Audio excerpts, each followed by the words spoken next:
कहानी की शुरुआत एक ऐसे आदमी से होती है जो हजारों फीट की ऊंचाई से नीचे गिर रहा था। उसके शरीर पर मिलिट्री की यूनिफॉर्म थी और चारों तरफ तबाही का मंजर फैला हुआ था। ऊंची ऊंची बिल्डिंग्स आग की लपटों में घिरी हुई थीं। हर तरफ धुआं और चीख पुकार थी। कुछ ही सेकंड्स बाद वह आदमी एक स्विमिंग पूल में जाकर गिरता है। किसी तरह बाहर निकलकर जब वह चारों तरफ नजर दौड़ाता है तो उसके सामने सिर्फ बर्बादी ही बर्बादी होती है। लेकिन फिर कहानी हमें 28 साल पहले यानी दिसंबर 2022 में ले जाती है। यह वही आदमी है जिसका नाम डैन है। फिलहाल वह एक स्कूल में बायोलॉजी टीचर है, लेकिन उसकी पहचान सिर्फ इतनी नहीं है। वह पहले एक साइंटिस्ट और एक सोल्जर भी रह चुका है। डैन के अंदर आज भी कुछ बड़ा करने की चाह बाकी है, इसलिए उसने एक रिसर्च कंपनी में जॉब के लिए अप्लाई किया है। आज क्रिसमस की शाम है। हर तरफ खुशियों का माहौल है। लोग अपने परिवार के साथ क्रिसमस सेलिब्रेट कर रहे हैं और इसी बीच फुटबॉल वर्ल्ड कप का फाइनल मैच भी पूरे जोश के साथ चल रहा है। यही हमारी मुलाकात डैन की वाइफ एमी और उसकी बेटी म्यूरी से होती है। बातचीत के दौरान डैन की नजर एक ग्रीटिंग कार्ड पर पड़ती है। एमी बताती है कि यह कार्ड म्यूरी के दादाजी ने भेजा है, लेकिन यह सुनते ही डैन बिना एक पल सोचे उस कार्ड को डस्टबिन में फेंक देता है। वह गुस्से में कहता है, जिस आदमी ने अपने बेटे को ही छोड़ दिया, मेरा उससे कोई रिश्ता नहीं। कुछ देर बाद डैन के पास एक फोन कॉल आती है। वह बात करने के लिए घर से बाहर चला जाता है, लेकिन अगले ही पल उसके चेहरे की सारी उम्मीद टूट जाती है। रिसर्च कंपनी ने उसे जॉब देने से मना कर दिया था। उनका कहना था कि उन्होंने उससे भी ज्यादा एक्सपीरियंस इंसान को चुन लिया है। यह सुनकर डैन अपना गुस्सा रोक नहीं पाता और पास रखा डस्टबिन लात मारकर गिरा देता है। हालांकि जब वह वापस घर लौटता है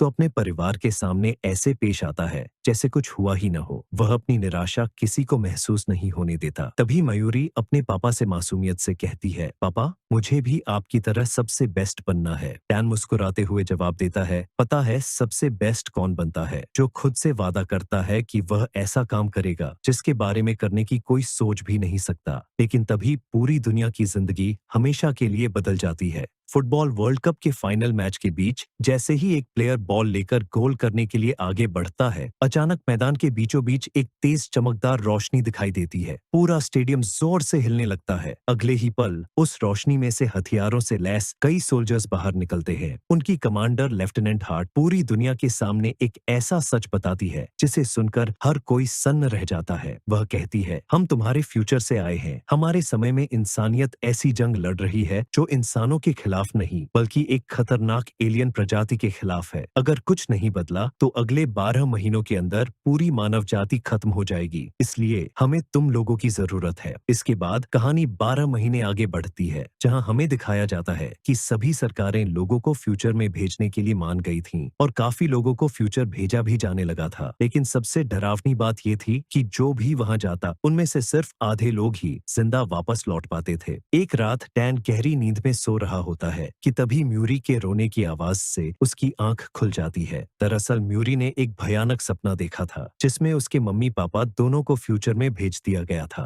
वह डर के मारे कांप रही होती है। डैन उसे गले लगाकर कहता है, डरो मत, हम कहीं नहीं जा रहे, हम हमेशा तुम्हारे साथ रहेंगे। अगले दिन डैन स्कूल में बच्चों को पढ़ा रहा होता है, लेकिन इस बार किसी का भी पढ़ाई में मन नहीं लग रहा था। हर बच्चे के चेहरे पर डर साफ दिखाई दे रहा था। यह देखकर डैन कहता है, अगर आज पढ़ाई में मन नहीं है तो किसी और टॉपिक पर बात कर लेते हैं। एक स्टूडेंट हाथ ऊपर करता है, लेकिन डैन पहले उसे इग्नोर करता है क्योंकि ये स्टूडेंट सिर्फ ज्वालामुखी की बात ही करता था। लेकिन फिर डैन उसे बोलने का मौका दे देता है और वह ज्वालामुखी की ही बात करता है। तभी एक स्टूडेंट कहता है, सर, इस पढ़ाई और इन एग्जाम्स का क्या फायदा? हमने अपनी आंखों से देखा है कि जो लोग फ्यूचर में गए उनमें से ज्यादातर कभी लौट कर नहीं आए। अगर आखिर में हम हारने ही वाले हैं तो ये सब करने का मतलब क्या है? तभी डैन के फोन पर एक मैसेज आता है। वह एक बिल्डिंग में जाता है जहां उसे पहले कुछ नहीं बताया जाता और सोल्जर्स उसके ऊपर कुछ टेस्ट करना शुरू कर देते हैं और डैन से कहते हैं कि आपने सभी टेस्ट पास कर लिए हैं और आपको फ्यूचर भेजा जाएगा। इस पर डैन काफी हैरान होता है और पूछता है कि कैसे टेस्ट? तब वह सोल्जर बताती है कि हम सिर्फ आपको इतना बता सकते हैं कि अगले 7 सालों में आपकी मौत हो जाएगी। इस पर डैन उनसे पूछता है कि मेरी मौत कैसे होगी, लेकिन वे आगे कुछ भी बताने से मना कर देते हैं। अब डैन के हाथ पर एक डिवाइस लगा दिया जाता है जिसका नाम जंप लिंक डिवाइस था और इसी की मदद से लोगों को फ्यूचर भेजा जाता है। अब डैन एमी के पास जाता है और उसे वह डिवाइस दिखाता है, जिस पर एमी कहती है कि तुम फ्यूचर में नहीं जाओगे, क्यों ना हम कहीं भाग चले। तब डैन कहता है कि इस डिवाइस की मदद से वह मुझे ढूंढ लेंगे। इस पर एमी कहती है कि तुम्हें अपने डैड की मदद लेनी चाहिए। अब डैन अपने पिता जेम्स फॉरेस्टर के पास जाता है। जेम्स का सरकार से 36 का आंकड़ा था। वह वियतनाम वॉर में एक सैनिक रह चुके थे और इसी वजह से वह अपने घर और परिवार पर कभी ध्यान नहीं दे पाए। वॉर से लौटने के बाद भी उन्होंने अपने परिवार से दूरी बनाए रखी और अपनी पत्नी के आखिरी समय में भी वह उनके पास नहीं थे। इसी बात से डैन उनसे बहुत नाराज रहता है, लेकिन जेम्स के पास इलेक्ट्रिकल इंजीनियरिंग की डिग्री थी। इसी वजह से डैन उनके पास मदद मांगने आता है। डैन उन्हें अपने हाथ में लगी डिवाइस दिखाता है ताकि वह उसे निकाल सके। डिवाइस को चेक करने के बाद जेम्स बताते हैं कि इसे निकालना नामुमकिन है क्योंकि यह सीधा डैन की नब्ज से जुड़ी हुई है। तभी अचानक जेम्स पास में रखा शराब का ग्लास डैन पर फेंक देते हैं और गुस्से में कहते हैं, तुम सरकार के साथ मिले हुए हो। पहले तो तुम कभी मेरे पास नहीं आए और आज अचानक मेरी याद आ गई। पक्का तुम्हें सरकार ने ही भेजा है। यह सुनकर डैन गुस्से से भड़क जाता है और वहां से चला जाता है। अब डैन घर पहुंचता है जहां एमी को पहले लगता है कि सब ठीक हो गया है, लेकिन जब वह डैन के हाथ में लगी डिवाइस देखती है तो समझ जाती है कि उसे फ्यूचर जाना ही पड़ेगा। डैन एमी को समझाता है कि उसके पास कोई और रास्ता नहीं है और वह सिर्फ 7 दिन के अंदर वापस आ जाएगा। तब एमी डैन से कहती है कि यह बात म्यूरी को तुम्हें खुद ही बतानी होगी। इसके बाद डैन म्यूरी के पास जाता है जो गार्डन में मिट्टी खोद रही होती है। डैन उससे कहता है कि उसे 7 दिन के लिए बाहर जाना पड़ेगा, लेकिन म्यूरी समझ जाती है कि उसके पापा फ्यूचर में जाने वाले हैं। ये बात सुनकर वह बहुत उदास और गुस्से में आ जाती है। तब डैन उसे प्रॉमिस करता है कि वह बहुत जल्द वापस आ जाएगा। इसके बाद डैन ट्रेनिंग फैसिलिटी पहुंचता है जहां सभी लोगों को फ्यूचर में जाकर एलियंस से लड़ने के लिए ट्रेन किया जाना था। यहाँ सभी को अलग अलग ग्रुप्स में बांट दिया जाता है और डैन को आर फोर्स में रखा जाता है। यहीं उसकी मुलाकात चार्ली से होती है। चार्ली भी एक बड़ी कंपनी में साइंटिस्ट था और उसे भी आर फोर्स का हिस्सा बनाया गया था। धीरे धीरे डैन और चार्ली की अच्छी दोस्ती हो जाती है। उनके पीछे डोरोएन नाम का एक आदमी खड़ा था जिसने व्हाइट स्पाइक का एक नाखून अपने गले में पहना हुआ था। डोरियन पहले ही 3 बार फ्यूचर में जा चुका था और अच्छी तरह जानता था कि वहाँ कितना खतरा है। तब चार्ली डैन से कहता है कि मुझे लगता है कि यहाँ जितने भी लोग फ्यूचर में भेजे जा रहे हैं उन सबकी उम्र 40 साल से ऊपर है, क्योंकि जिस फ्यूचर में हम जा रहे हैं वहां तक हम सब मर चुके होंगे और जो सोल्जर्स फ्यूचर से आए हैं वह अभी तक पैदा भी नहीं हुए। तब एक औरत उन फ्यूचर सोल्जर्स से पूछती है कि हम जंग शुरू होने से पहले ही फ्यूचर में जंप करके उसे रोक क्यों नहीं देते। इस पर वह सोल्जर्स बताते हैं कि यह इतना आसान नहीं है। उनके पास एक जंप लिंक डिवाइस है जो समुद्र के बीच में लगाया गया है और उसकी मदद से सिर्फ 30 साल आगे या 30 साल पीछे ही ट्रैवल किया जा सकता है। वह यह भी बताते हैं कि व्हाइट स्पाइक्स हर 6 दिन बाद अपने घोंसलों में आराम करने चले जाते हैं और इसी दौरान पास्ट से सोल्जर्स को फ्यूचर में भेजा जाता है। साथ ही वह यह भी बताते हैं कि व्हाइट स्पाइक्स को सिर्फ उनकी गर्दन और पेट पर हमला करके ही मारा जा सकता है। अब डैन और चार्ली आपस में बात ही कर रहे होते हैं कि तभी साइरेन्स बजने लगते हैं। डैन हार्ट से पूछता है कि क्या हो रहा है। हार्ट बताती है कि फ्यूचर में एलियंस ने उनकी आखिरी रिसर्च लैब पर हमला कर दिया है। अगर वह लैब तबाह हो गई तो सब कुछ खत्म हो जाएगा, इसीलिए सभी सोल्जर्स को तय समय से पहले ही फ्यूचर भेजा जा रहा है। इसके बाद सभी को एक कंपाउंड में खड़ा किया जाता है और बताया जाता है कि फ्यूचर में पहुंचते ही वह जमीन से लगभग 5 या 6 फीट ऊपर होंगे। फिर फ्यूचर में भेजने की प्रोसेस शुरू हो जाती है। एक एक करके सभी लोग जंप करने लगते हैं, लेकिन अचानक कोऑर्डिनेट्स में गड़बड़ हो जाती है। इस वजह से वह 5 या 6 फीट नहीं बल्कि हजारों फीट की ऊंचाई पर पहुंच जाते हैं। अब डैन सीधा ऊपर से एक स्विमिंग पूल में गिरता है और चार्ली भी उसी पूल में गिरता है, लेकिन कई लोग इतनी ऊंचाई से गिरने की वजह से वहीं मर जाते हैं। डैन और चार्ली पूल से बाहर निकलते हैं और देखते हैं कि पूरा फ्यूचर तबाही में बदल चुका है। तभी उन्हें एक लड़की की आवाज सुनाई देती है जो बताती है कि व्हाइट स्पाइक्स ने पूरे शहर पर कब्जा कर लिया है और इस पूरे इलाके पर बॉम्बिंग के ऑर्डर्स मिल चुके हैं। वह डैन से कहती है कि उसकी रिसर्च टीम अभी भी लैब के अंदर फंसी हुई है और बॉम्बिंग शुरू होने से पहले उन सबको बचाना होगा। डैन और उसके साथी व्हाइट स्पाइक्स से बचते हुए रिसर्च लैब तक पहुंच जाते हैं, लेकिन वहां पहुंचकर उन्हें पता चलता है कि पूरी लैब तबाह हो चुकी है और रिसर्च टीम के सभी लोग मारे जा चुके हैं।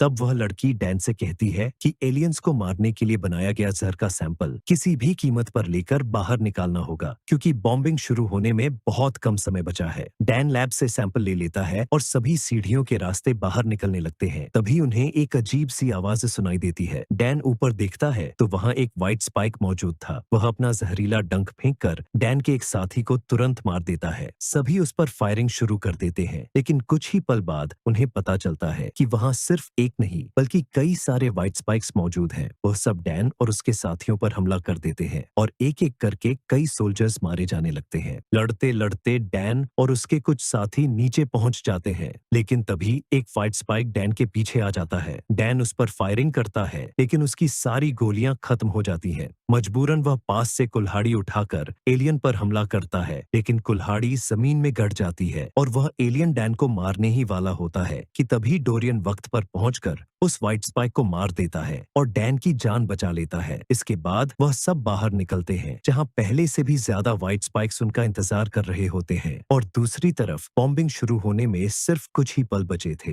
लड़ते हुए जब वह आगे बढ़ते हैं तो उन्हें आर्मी की गाड़ियां नजर आती हैं। एक पल के लिए सबको लगता है कि अब वह बच जाएंगे, लेकिन तभी व्हाइट स्पाइक्स उन गाड़ियों पर भी हमला कर देते हैं। अब उनके पास लड़ने के अलावा कोई और रास्ता नहीं बचता। सभी सोल्जर्स एलियंस पर लगातार फायरिंग करते हैं, जिसमें उनके कई साथी मारे जाते हैं। उधर बॉम्बिंग भी शुरू हो जाती है और उस तबाही के बीच सिर्फ कुछ ही लोग अपनी जान बचाकर वहां से निकल पाते हैं। अब डैन की आंख खुलती है और वह खुद को एक कैंप में पाता है, जहां चार्ली भी मौजूद था। बाहर निकलते ही वह देखते हैं कि वह डोमिनिकन रिपब्लिक में बने आर्मी बेस पर थे। वहां उन्हें डोरिन मिलता है। जब डैन और चार्ली उसके पास जाते हैं तो डोरिन बताता है कि उसकी पूरी टीम मारी जा चुकी है और वह अकेला ही बचा है। तभी वही लड़की दिखाई देती है जो डैन से रेडियो पर बात कर रही थी। डैन उसके पास जाता है और यहाँ हमें पता चलता है कि वह लड़की कोई और नहीं बल्कि फ्यूचर की म्यूरी है। अपनी बेटी को इतने सालों बाद बड़ा देखकर डैन पहले तो हैरान रह जाता है और फिर भावुक हो उठता है। म्यूरी अब एक साइंटिस्ट होने के साथ साथ आर्मी में कर्नल भी है और आर फोर्स की शुरुआत भी उसी ने की थी। मयूरी डैन से कहती है कि मैंने ही आपको यहाँ बुलाया है और इसके पीछे एक खास वजह है। डैन उससे वजह पूछता है, लेकिन मयूरी कहती है कि अभी उसके बारे में बताने का सही समय नहीं है। इसके बाद मायूरी डैन को एक खास चीज दिखाती है और वह बताती है कि व्हाइट स्पाइक्स में नर और मादा दोनों होते हैं। मादा व्हाइट स्पाइक नर से काफी बड़ी और ज्यादा खतरनाक होती है। वह जमीन के नीचे घोंसला बनाकर रहती है और अपनी तादाद बढ़ाती रहती है, जबकि नर व्हाइट स्पाइक्स अपनी जान की परवाह किए बिना उसकी हिफाजत करते हैं। म्यूरी बताती है कि जो जहर उन्होंने बनाया था उससे सिर्फ नर व्हाइट स्पाइक्स ही मरते हैं, जबकि मादा पर उसका कोई असर नहीं होता। इसी वजह से वह मादा को जिंदा पकड़कर उस पर रिसर्च करना चाहते हैं। इसके बाद डैन और मायूरी उस जगह पहुंचते हैं जहां मादा व्हाइट स्पाइक ने अपना घोंसला बना रखा था। वहां कुछ सोल्जर्स उसे काबू में करने की कोशिश कर रहे होते हैं, लेकिन मादा बाहर निकलते ही एक एक करके सभी सोल्जर्स को मार देती है। यह देखकर मयूरी बिना सोचे समझे उस घोंसले के अंदर कूद जाती है और मादा पर हमला कर देती है, लेकिन वह किसी के काबू में नहीं आ रही थी। अपनी बेटी को खतरे में देखकर डैन भी तुरंत घोंसले के अंदर कूद जाता है और मिलकर दोनों किसी तरह मादा व्हाइट स्पाइक को एक पिंजरे में कैद कर देते हैं। लेकिन जैसे ही मादा पकड़ी जाती है, उसे बचाने के लिए हजारों नर व्हाइट स्पाइक्स वहां पहुंच जाते हैं और सभी सोल्जर्स पर हमला कर देते हैं। इसी बीच उस पिंजरे को एक हेलीकॉप्टर की मदद से वहां से निकाल दिया जाता है। डैन और मयूरी भी एलियंस से लड़ते हुए एक गाड़ी में बैठकर वहां से निकलने लगते हैं, लेकिन व्हाइट स्पाइक्स उनका पीछा नहीं छोड़ते। म्यूरी गाड़ी पर लगी मशीन गन से लगातार फायरिंग करती रहती है और किसी तरह दोनों उन एलियंस से बचकर एक बीच पर पहुंच जाते हैं। वहां म्यूरी हेलीकॉप्टर को सिग्नल देने के लिए एक फ्लेयर फायर करती है। हेलीकॉप्टर का इंतजार करते हुए डैन म्यूरी से पूछता है कि फ्यूचर में आने से पहले उसे बताया गया था कि 7 साल बाद उसकी मौत हो जाएगी। वह जानना चाहता है कि उसके साथ आखिर हुआ क्या था। इस पर म्यूरी बताती है कि जब वह 14 साल की थी तब वह उसे और उसकी माँ को छोड़कर चला गया था और जब वह 16 साल की हुई तब उसकी एक कार एक्सीडेंट में मौत हो गई थी। ये सब सुनकर डैन अंदर ही अंदर टूट जाता है। इसके बाद हेलीकॉप्टर आ जाता है और वह दोनों समुंदर के बीच बनी उस फैसिलिटी में पहुंचते हैं जहां जंप लिंक मौजूद था। इसी फैसिलिटी में मादा व्हाइट स्पाइक को बेहोश करके रखा गया था। यहाँ डैन और मयूरी उसके खून का सैंपल लेकर उस पर एक्सपेरिमेंट्स शुरू कर देते हैं। मयूरी डैन से कहती है कि अगर वह मादा को मारने वाला जहर बना लेते हैं तो डैन इसे पास्ट में लेकर चला जाए, क्योंकि वहां इस जहर जहर को बड़ी मात्रा में बनाने के साधन मौजूद होंगे। पहले तो डैन इस बात के लिए तैयार नहीं होता, लेकिन म्यूरी के बार बार समझाने पर वह मान जाता है। डैन के पास फ्यूचर में बहुत कम समय बचा था। शुरुआत में उनके सारे एक्सपेरिमेंट्स फेल हो जाते हैं, लेकिन आखिरकार मयूरी मादा व्हाइट स्पाइक को मारने वाला जहर बना ही लेती है। लेकिन तभी हजारों नर व्हाइट स्पाइक्स उस फैसिलिटी पर हमला कर देते हैं और पूरी जगह तबाही मचा देते हैं। अब डैन और म्यूरी उस जहर को लेकर जंपलिंक की तरफ भागने लगते हैं ताकि डैन उसे जल्द से जल्द पास्ट में ले जा सके। उसी वक्त नर व्हाइट स्पाइक्स मादा को आजाद कर देते हैं और सब मिलकर पूरी फैसिलिटी को तबाह करना शुरू कर देते हैं। डैन और मयूरी लगातार जंपलिंक की तरफ बढ़ रहे होते हैं क्योंकि अब वह भी तबाह होने वाला था। लेकिन तभी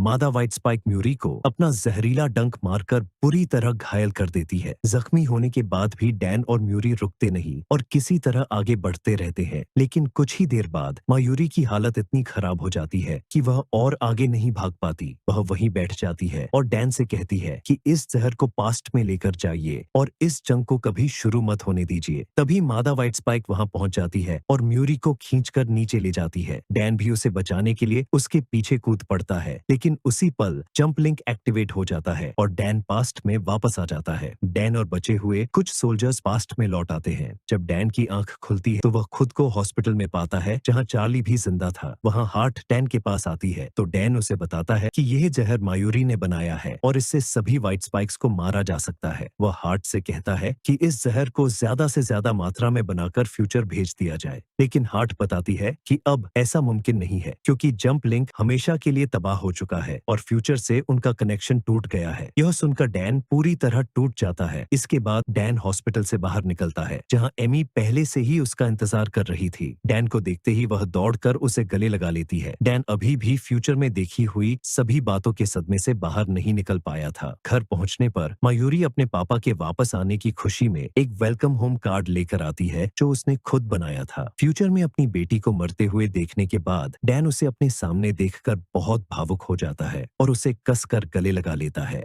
रात को एमी देखती है कि डैन उसके पास नहीं सो रहा। जब वह कमरे से बाहर आती है तो देखती है कि डैन म्यूरी के कमरे में उसके पास बैठा हुआ है। तब डैन एमी को बताता है कि वह फ्यूचर में मयूरी से मिला था। वह एक साइंटिस्ट भी थी और आर्मी में कर्नल भी। दोनों ने मिलकर व्हाइट स्पाइक्स को मारने वाला जहर भी बना लिया था, लेकिन जंपलिंग तबाह हो जाने की वजह से सब कुछ खत्म हो गया। यह सुनकर एमी कहती है कि अगर एलियंस को उस जगह ढूंढ लिया जाए जहां वह पहली बार धरती पर आए थे तो उनके बाहर निकलने से पहले ही उस जहर का इस्तेमाल किया जा सकता है। डैन कहता है कि साल 2048 में दुनिया भर के लोगों ने उनकी लोकेशन ढूंढने की बहुत कोशिश की थी, लेकिन किसी को कुछ नहीं मिला। बस इतना पता था कि वह रशिया की किसी जगह से निकले थे। तब एमी कहती है कि हो सकता है सब लोग गलत साल में उन्हें ढूंढ रहे हों और हमें कुछ साल पहले की तरफ देखना चाहिए। एमी की यह बात सुनते ही डैन को एक आइडिया आता है। वह तुरंत डोरियन के पास जाता है जो एक बार में बैठा था। डैन उससे कहता है कि वह अपनी बेटी का फ्यूचर बदलना चाहता है और इसके लिए उसे उसकी मदद चाहिए। डोरियन बिना कुछ सोचे उसकी मदद करने के लिए तैयार हो जाता है। इसके बाद डैन डोरियन के गले में पहने व्हाइट स्पाइक के नाखून को चार्ली के पास लेकर जाता है। चार्ली उस नाखून को ध्यान से देखने के बाद बताता है कि इस पर ज्वालामुखी की राख लगी हुई है जो चाइना या उसके आसपास के इलाके की हो सकती है, लेकिन वह यह नहीं समझ पाता कि चाइना की यह राख रशिया तक कैसे पहुंची। चार्ली कहता है कि इसका जवाब सिर्फ कोई ऐसा इंसान दे सकता है जिसे ज्वालामुखियों का अच्छा ज्ञान हो। तब डैन को अपनी क्लास का वह स्टूडेंट याद आता है जिसे वोल्केनोज के बारे में काफी जानकारी थी। डैन, चार्ली और डोरोयन उसके पास पहुंचते हैं। वह स्टूडेंट उन्हें बताता है कि लगभग 1000 साल पहले चाइना के बॉर्डर के पास एक बड़ा ज्वालामुखी फटा था और उसकी राख दूर दूर तक फैली थी। बाद में वह राख बर्फ के नीचे दब गई। इसका मतलब था कि व्हाइट स्पाइक्स 1000 साल पहले ही धरती पर आ चुके थे और तब से बर्फ के नीचे दबे हुए थे। जब 2048 तक बर्फ पिघली तब वह बाहर निकल आए। इस हिसाब से उनकी स्पेसशिप चाइना के बॉर्डर के पास रशिया के किसी ग्लेशियर के नीचे दबी हुई होनी चाहिए। इसके बाद डैन डिफेंस सेक्रेटरी के पास जाता है और उसे फ्यूचर में हुई सारी बातें बताकर रशिया जाने की परमिशन मांगता है, लेकिन सेक्रेटरी उसकी बात पर यकीन नहीं करता और मदद करने से साफ मना कर देता है। तब डैन कहता है कि एक ही आदमी है जो हमें बिना किसी की नजर में आए रशिया पहुंचा सकता है और वे कोई और नहीं बल्कि जेम्स है। डैन जेम्स के पास जाता है और उससे एक प्लेन और पायलट की मदद मांगता है ताकि वह बिना पकड़े रशिया के उस ग्लेशियर तक पहुंच सके। जेम्स बिना देर किए उसकी मदद करने के लिए तैयार हो जाता है। इसी बीच हार्ट बताती है कि जितना जहर बनाया जा सकता था उन्होंने बना लिया है। इसके बाद Dan, James, Charlie, Doron, heart और उनकी टीम रशिया के लिए निकल पड़ते हैं। ग्लेशियर पर पहुंचने के बाद सभी स्नोमोबाइल्स पर बैठकर स्पेसशिप की तलाश शुरू कर देते हैं। कुछ देर बाद एक जगह पहुंचने पर उनकी स्नोमोबाइल्स का मीटर और कंपास दोनों काम करना बंद कर देते हैं। यह देखकर डैन समझ जाता है कि यहाँ बहुत स्ट्रॉन्ग मैग्नेटिक फील्ड है और स्पेसशिप इसी जगह बर्फ के नीचे दबी हुई होनी चाहिए। इसके बाद वह उस जगह को बॉम्ब से उड़ा देते हैं और नीचे जाने का रास्ता बना लेते हैं। अंदर पहुंचकर उन्हें वह स्पेसशिप मिल जाती है। डैन स्पेसशिप का एक हिस्सा काटकर अंदर घुसता है और जेम्स और चार्ली को बाहर रुकने के लिए कहता है ताकि अगर कोई व्हाइट स्पाइक बाहर निकले तो वह उसे वहीं मार सके। अंदर जाकर डैन देखता है कि कॉकपिट में एक एलियन की लाश पड़ी हुई है, लेकिन वह व्हाइट स्पाइक नहीं था। यह देखकर डैन समझ जाता है कि यह व्हाइट स्पाइक्स इस स्पेसशिप के असली मालिक नहीं थे। दरअसल किसी दूसरे ग्रह की सभ्यता इन व्हाइट स्पाइक्स को एक हथियार की तरह इस्तेमाल कर रही थी और किसी दूसरे ग्रह को तबाह करने के लिए ले जा रही थी। लेकिन उनकी स्पेसशिप धरती पर क्रैश हो गई और व्हाइट स्पाइक्स हजारों सालों तक बर्फ के नीचे ही दबे रह गए। इसके बाद उन्हें पॉड्स में सोए हुए व्हाइट स्पाइक्स मिलते हैं। सभी एक एक करके उन्हें जहर का इंजेक्शन लगाना शुरू कर देते हैं, जिससे कई व्हाइट स्पाइक्स वहीं मर जाते हैं। लेकिन कुछ पॉड्स खुल जाते हैं और कई व्हाइट स्पाइक्स जागकर उन पर हमला कर देते हैं। सिचुएशन को देखते हुए डोरोन कहता है कि अब इन सबको खत्म करने का सिर्फ एक ही तरीका है और वह है पूरी स्पेसशिप को उड़ा देना। उसी वक्त कुछ व्हाइट स्पाइक्स बाहर निकल आते हैं, जहां जेम्स उन पर फायरिंग शुरू कर देता है और कई एलियंस को मार गिराता है। दूसरी तरफ चार्ली की गन जाम हो जाती है। तभी एक व्हाइट स्पाइक उस पर हमला कर देता है, लेकिन चार्ली हिम्मत दिखाते हुए एक कटर से उस एलियन को मार देता है। कुछ ही पल बाद डोरियन C4 ब्लास्ट कर देता है और पूरी स्पेसशिप जोरदार धमाके के साथ तबाह हो जाती है। इस धमाके में लगभग सारे व्हाइट स्पाइक्स मर जाते हैं, लेकिन डोरियन, हार्ट और उनके कई साथी भी अपनी जान गंवा देते हैं। वहां से सिर्फ डैन ही जिंदा बचकर निकल पाता है और जब डैन चार्ली और जेम्स के पास पहुंचता है तो जेम्स बताता है कि एक बड़ा व्हाइट स्पाइक धमाके से पहले ही बाहर निकलकर भाग गया था। डैन तुरंत समझ जाता है कि वह मादा व्हाइट स्पाइक है। इसके बाद डैन और जेम्स उसकी तलाश में निकल पड़ते हैं। कुछ देर बाद डैन की नजर मादा व्हाइट स्पाइक पर पड़ती है और वह देखता है कि वह जेम्स पर हमला करने वाली है, लेकिन जैसे ही वह जेम्स पर झपटती है पता चलता है कि जेम्स ने वहां अपनी जगह एक डमी खड़ा कर दिया था। इसी बीच जेम्स दूर से स्नाइपर से उस पर फायरिंग शुरू कर देता है। मादा व्हाइट स्पाइक बुरी तरह गुस्से में जेम्स की तरफ दौड़ती है और उस पर हमला कर देती है। तभी डैन अपनी स्नोमोबाइल से आकर उसे जोर से टक्कर मार देता है। दोनों मिलकर उस पर लगातार फायरिंग करते हैं, जिससे वह बुरी तरह जख्मी होकर पहाड़ से नीचे गिर जाती है। लेकिन डैन जानता था कि वह इतनी आसानी से नहीं मरेगी, इसलिए वह जेम्स को होशियार रहने के लिए कहता है और बिल्कुल वही होता है। मादा व्हाइट स्पाइक दोबारा हमला कर देती है। डैन और जेम्स उस पर फायरिंग करते हैं, लेकिन इसी दौरान वह डैन को अपना जहरीला डंक मार देती है। जेम्स कुल्हाड़ी लेकर उस पर हमला करता है, लेकिन मादा व्हाइट स्पाइक उसे जोर से दूर फेंक देती है। तब डैन अपने शरीर से वह डंक निकालता है और उसे मादा व्हाइट स्पाइक के मुंह में घुसा देता है। इसके बाद वह जहर का इंजेक्शन उसके हाथ में लगा देता है, लेकिन मादा इतनी खतरनाक थी कि वह अपना ही हाथ उखाड़कर अलग कर देती है ताकि जहर उसके शरीर में न फैल सके। अब वह डैन को मारने ही वाली होती है कि तभी जेम्स उसका ध्यान अपनी तरफ खींच लेता है ताकि डैन को मौका मिल सके। इसी दौरान डैन डोरोन के गले में पहना हुआ व्हाइट स्पाइक का नाखून अपने हाथ में बांध लेता है। जैसे ही मादा व्हाइट स्पाइक जेम्स पर झपटती है, डैन पीछे से आकर उस नाखून से उसका गला चीर देता है और तुरंत एक शीशी उसके मुंह के अंदर तोड़ देता है। इस बार जहर तुरंत असर करता है और मादा व्हाइट स्पाइक वहीं तड़पकर मर जाती है। इसके बाद डैन अपने घर वापस लौट आता है, जहां एमी और मयूरी उसे देखते ही गले लगा लेती है। डैन अपनी बेटी की मुलाकात उसके दादा जेम्स से भी करवाता है। अब फ्यूचर पूरी तरह बदल चुका था और डैन का परिवार एक बार फिर से साथ था।